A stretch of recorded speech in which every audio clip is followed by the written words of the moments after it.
Hello from Portland. I'm recording today's vlog a little earlier than usual because Chris has informed me that we are going on a trip somewhere. He won't tell me where because it's a surprise. He just told me to pack a bag for 2 nights and he has arranged for Carter to go sleep over at a friend's house.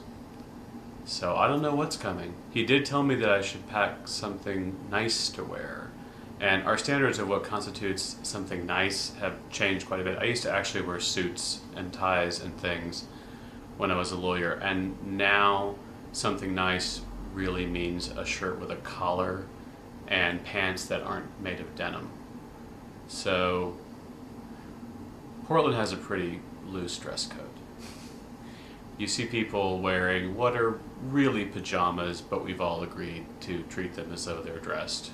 So I wanted to finish up this theme we're talking about this week, about what constitutes your home. I've talked about my family and how it came to be. I've talked about my actual house that I live in. I've talked about the cities I've lived in and about the city I live in right now, Portland.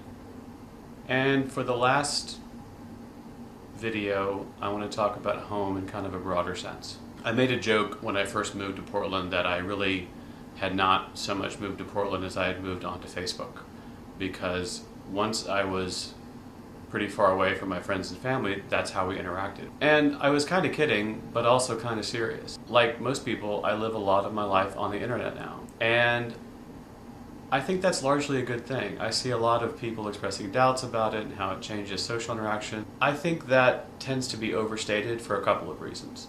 Number one, I think people, when they look back at the past, tend to imagine a lot more face-to-face interaction than really existed. And I remember a conversation I had with my father-in-law, who's pretty skeptical about the internet and all sorts of newfangled things. I was talking about keeping in touch with friends on Facebook. He said, well, we didn't need that. You would just go, you would just go sit on someone's porch and talk to them. Now, I love my father-in-law. I've known him for a long time, and I'll tell you one thing. He has never gone and sat on someone's porch and talked to them. He wouldn't in a million years do that. He was imagining a past in which everyone just socialized with their neighbors freely and sat on the porch talking, and we all tend to do that to some extent. But if we really were honest about it, before the advent of the internet, most of us spent our time watching mediocre television on 3 networks, or PBS if you were feeling intellectual.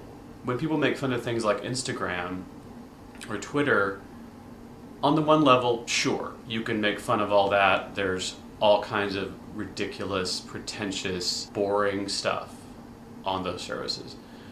But think about it another way.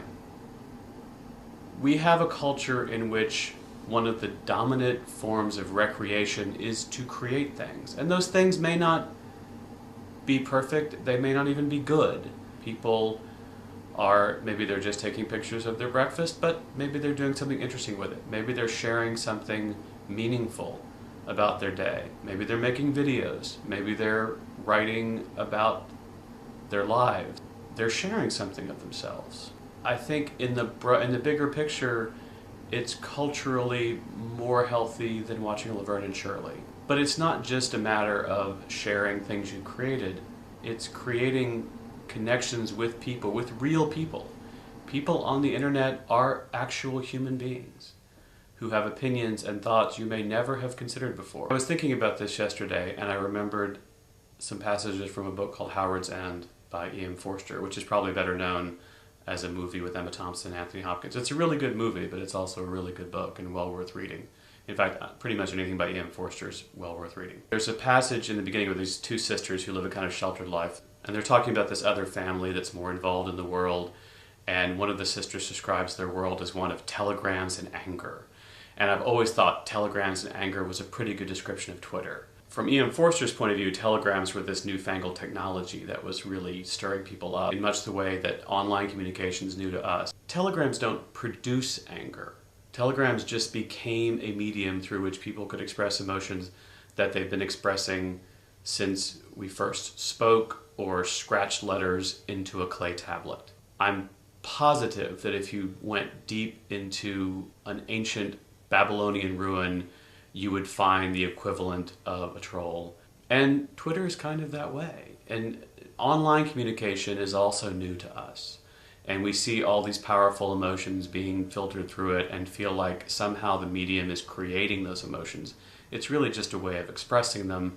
And it's also a way of expressing compassion and understanding and tolerance that has really enriched my life. I read Howard's End in an English class in high school, and our teacher had us go through all the books we'd read that semester and try to find good quotations to pull out of them and put on index cards. It was a whole project. And one of the quotations I pulled from Howard's End was "only connect," which is one of the primary messages of the book.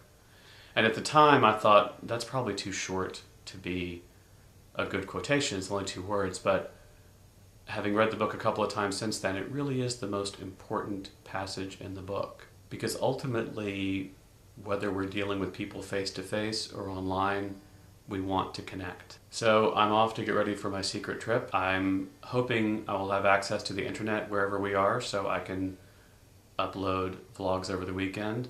Wish me luck. Thanks for watching. I'll see you tomorrow.